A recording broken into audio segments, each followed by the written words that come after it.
Assalamualaikum warahmatullahi wabarakatuh. Halo teman-teman semuanya. Finally ya, setelah beberapa bulan saya nggak sempat buat video untuk YouTube channel ini, dan akhirnya sekarang saya ada waktu buat video.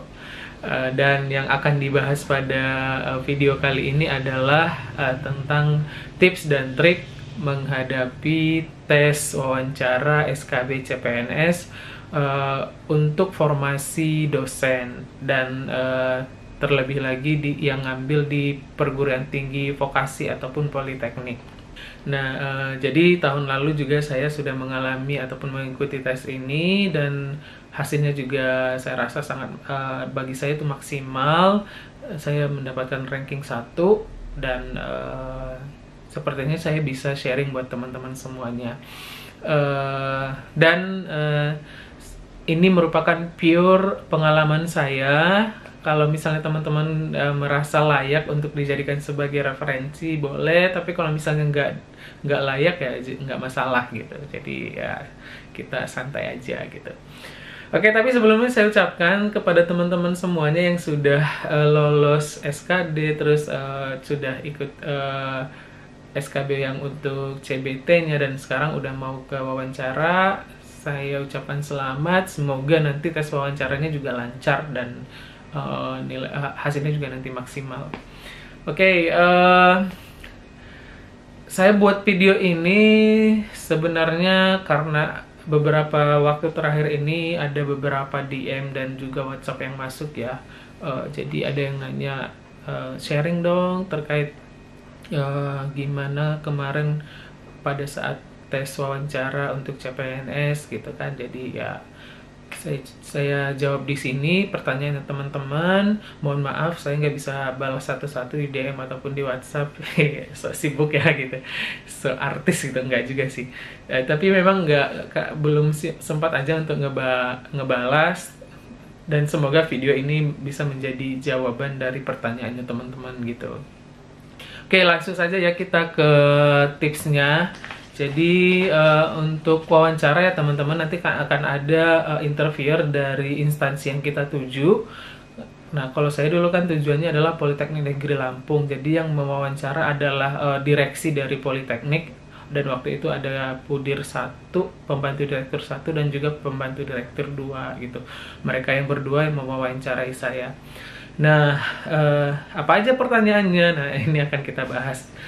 Jadi tips yang pertama adalah teman-teman, pada saat direksi ataupun interviewer itu bertanya,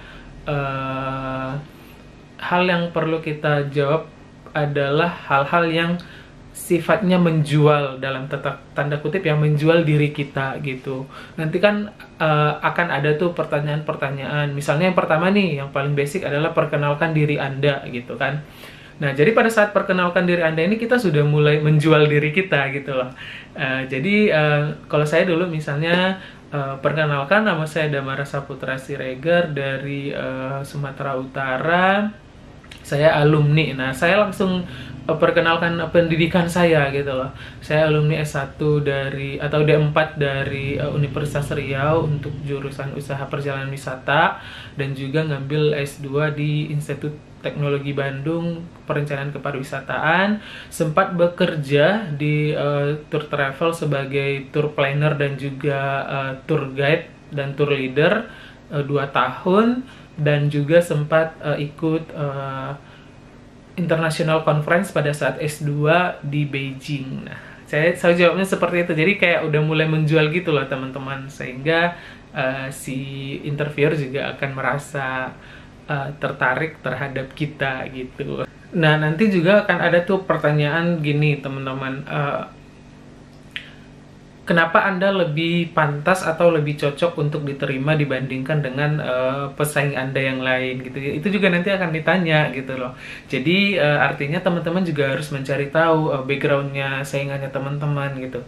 Nah, kalau misalnya teman-teman udah tahu, kita bisa bandingkan antara kita dengan saingan kita. Nah, waktu itu saya ngejawabnya gini, karena kebetulan juga saya merupakan orang yang paling tepat untuk di prodi yang dituju, yaitu karena saya usaha perjalanan S1-nya usaha perjalanan wisata dan juga perencanaan kepariwisataan. Jadi ilmu saya yang saya dapat selama S1 dan S2 sudah sangat mumpuni untuk masuk di program studi perjalanan wisata ini gitu. Dan dibandingkan dengan teman-teman yang lain, saya akan lebih pas ilmu yang ilmu S2 dan S1 saya dibandingkan mereka gitu. Jadi bisa dijawab seperti itu teman-teman gitu.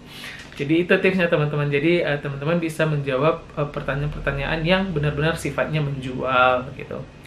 Oke, terus yang kedua adalah tips yang kedua, teman-teman bisa menjawab pertanyaan itu secara inspiratif gitu loh. Hal-hal yang berbau inspiratif gitu. Kenapa gitu? Karena itu nanti menurut nanti akan dinilai teman-teman, setiap segala hal yang terjadi itu kita bisa nggak mengambil pelajaran gitu loh.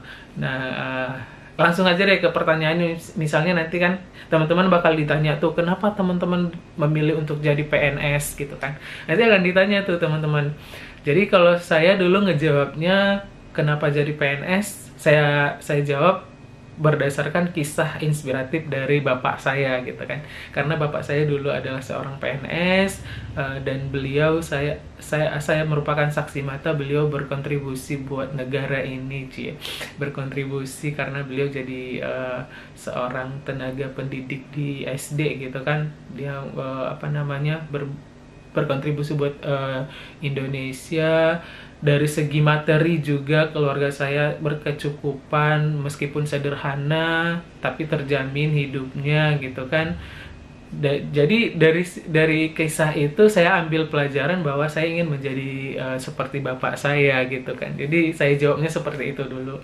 Nah, selain itu juga teman-teman bisa tambah dengan kalau misalnya ditanya ya tentang kenapa PNS, bisa teman-teman jawab dengan menjadi PNS kita akan mendapat peluang yang lebih besar untuk mengembangkan diri gitu kan. Karena kan kalau PNS kan pasti akan banyak tuh nanti kegiatan-kegiatan khususnya di Kemendikbud sendiri kan gitu.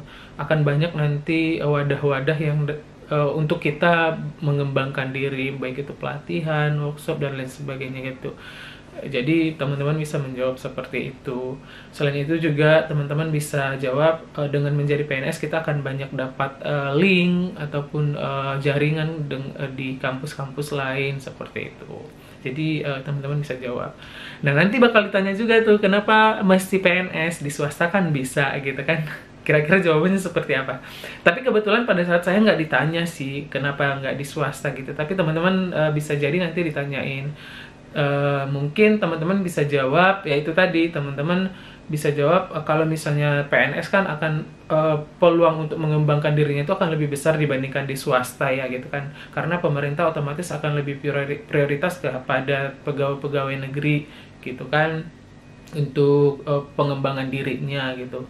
Swasta memang diberikan tapi mungkin nggak sebanyak yang PNS gitu. Jadi teman-teman bisa jawab seperti itu. Terus yang ketiga adalah teman-teman bisa menjawab pertanyaannya itu secara diplomatis gitu. Nah, nanti kalau misalnya teman-teman ditanyakan hal-hal yang kira-kira menurut pendapat Anda gitu kan, untuk membandingkan satu dengan yang lain, teman-teman jangan sampai menjatuhkan yang lain gitu loh. Jadi teman-teman bisa jawab yang lebih diplomatis gitu kan. Maksudnya gini, teman-teman nanti akan ditanya tuh, kalau saya pertanyaannya dulu gini, gimana nanti kamu akan bekerja sama dengan orang-orang yang ada di prodi, dan sementara yang sekarang kita ketahui di prodi itu adalah orang-orang yang tidak keahliannya bukan di bidang pariwisata.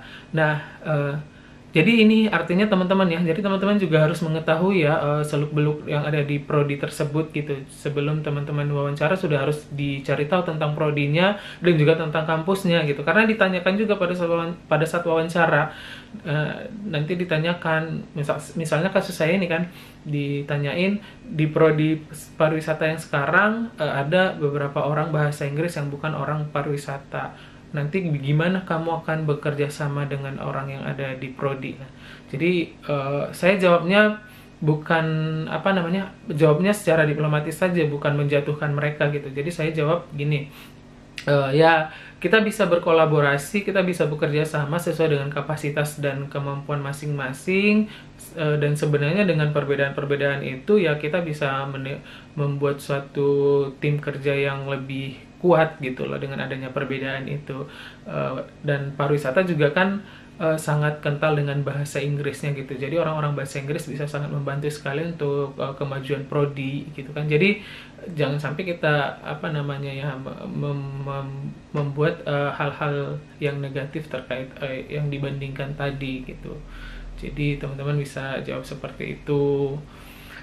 Itu yang ketiga. Terus yang keempat, apa lagi ya? Yang keempat adalah teman-teman bisa menjawab secara solutif gitu. Kenapa solutif? Karena gini, teman-teman nanti juga akan ditanya terkait apa kekurangan Anda gitu. Nanti waktu itu juga ditanya apa kekurangan Anda. Nah, waktu itu saya ngejawab kekurangan saya adalah orangnya perfeksionis gitu. Sebenarnya juga ya memang ini bisa disebut kekurangan, tapi tidak kekurangan yang benar-benar membuat kita dinilai itu nggak bagus gitu. Justru malah perfeksionis ini adalah hal yang bagus kalau misalnya kita menggiringnya ke hal yang positif gitu. Nah, waktu itu saya ngejawab saya perfeksionis dalam hal bekerja, saya sangat detail meskipun dengan sikap yang perfeksionis itu kadang suka terlambat pekerjaan saya karena harus benar-benar diselesaikan secara detail gitu. Tapi saya mengakali ini dengan cara manajemen waktu dengan baik sehingga pekerjaan saya itu terselesaikan dengan tepat waktu. Jadi setiap ada kita sebutkan kekurangan tapi kita sebutkan solusinya, gimana kita cara menanganinya gitu. Nah, contoh lain misalnya teman-teman juga ditanya apa kekurangan Anda. Nah, kekurangan saya adalah susah mengingat orang-orang baru dan juga tugas-tugas yang diberikan yang cukup banyak itu susah diingat untuk dikerjakan gitu. Nah, tapi teman-teman langsung sisipkan solusinya. Nah, cara saya untuk cepat mengingat orang-orang yang di sekitaran saya yang baru dan juga mengingat pekerjaan saya buat di notebook saya untuk sebagai catatan dan juga sebagai reminder kepada saya gitu. Nah, jadi dibuat seperti itu teman-teman sehingga meskipun kita ada kekurangan tapi kita udah tahu cara mengatasinya dan akan dinilai kita orang yang bisa mengatasi kekurangan kita gitu. Jadi teman-teman mungkin itu yang bisa saya share kepada teman-teman. Kalau misalnya teman-teman dapat pembelajaran ataupun referensi ya syukur, kalau misalnya enggak juga nggak masalah. Oke, next di video berikutnya saya akan ngebahas tentang tips dan trik untuk micro teaching ya. Jadi pantengin terus YouTube channel saya ini dan jangan lupa untuk di subscribe dan juga di komen di bawah. Terima kasih, see you in the next video. Bye.